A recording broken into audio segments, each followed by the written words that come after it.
జూబ్లీహిల్స్ ఉప ఎన్నికలో ముఖ్య ఘట్టం ముగిసింది. నామినేషన్లు వేయడానికి 3 పార్టీల అభ్యర్థులతో పాటు ఇండిపెండెంట్లు కూడా పెద్ద సంఖ్యలో పోటీ పడ్డారు. అభివృద్ధిని నమ్ముకొని అధికార పార్టీ ప్రభుత్వ వైఫల్యాలను ఎండకడుతూ ప్రతిపక్షాలు పోటాపోటీగా ప్రచారం చేస్తున్నాయి. ఎన్నికల సమయం దగ్గర పడడంతో పార్టీ పెద్ద లీడర్లంతా క్యాండిడేట్లను గెలిపించుకోవడానికి వ్యూహ ప్రతివ్యూహాలు రచిస్తున్నారు. రైట్, జూబ్లీహిల్స్ నామినేషన్లు వచ్చినాయి.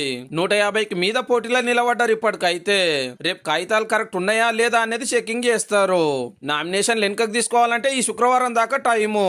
ఇక అసలు పోటీలు ఉన్నది ఎవరు ఎంతమంది అనేది ఆ రోజే తెలుస్తుంది. ఆఖరి నాడు బగ్గనే కాగితాలు ఇచ్చారు. కాంగ్రెస్ క్యాండిడేట్ నవీన్ యాదవ్ సారు 3వ సెట్ నామినేషన్ వేసిండు.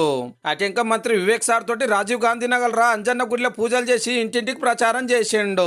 ఏదైతే మొన్న 3 కోట్ల రూపాయలతో పనులు జరిగినాయో ప్రజలందరూ కూడా స్పందించి సార్ మేము కాంగ్రెస్ పార్టీకి నవీన్ కుమార్కి ఓటేసి గెలిపించుకుంటామని చెప్పి ప్రజలలో మంచి స్పందన ఉంది. బస్తీలో కమ్యూనిటీ హాల్ కావచ్చు, సీసీ రోడ్లు కావచ్చు, ఇంకా కొంతమందికి వైట్ రేషన్ కార్డ్స్ వచ్చినాయి, సన్న బియ్యం వచ్చినాయని చాలా హ్యాపీగా ఉన్నారు.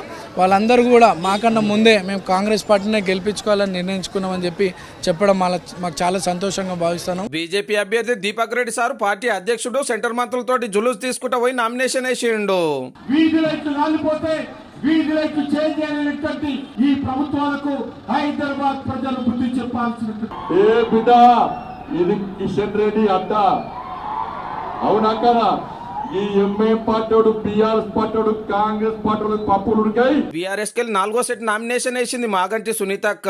కారోళ్ళు కూడా తలా ఒక ఏరియా గుత్తపడి ప్రచారం చేస్తున్నారు. అయితే ఇవాళ గులాబీ పార్టీ వాళ్ళు బస్సీ దవాఖాన్లు తిరిగే కార్యం పెట్టుకున్నారు. కాంగ్రెస్ సర్కార్ పట్టించుకుంటలేదు, సవలతులు చూస్తలేదు అని. ఇవాళ జూబ్లీ హిల్స్ లో మీరు కర్రు కాల్చి వాత పెట్టండి, అప్పుడైతే బస్తీ దవాఖానాలు మెరుగుపడతాయి. మీరు ఈ రాష్ట్రాన్ని దోచుకుర్రు. దండుపాల్యం బ్యాచ్ మీది. 10 సంవత్సరాలు మీరు చక్కగా పరిపాలించుంటే ఎక్కడ బస్తీ దవాఖానాల సమస్య ఉండకపో.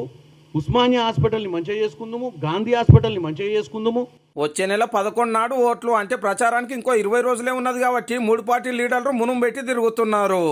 ఎవరికి మద్దతు ఇచ్చేది ఓట్లు లెక్క పెట్టినాక నవంబర్ 14 నాడుదే వెళ్తుంది. చూడాలి మరి ఈ కితక్ జూబ్లీహిల్స్ లో ఏ పార్టీ జెండా ఎగురుతుందో.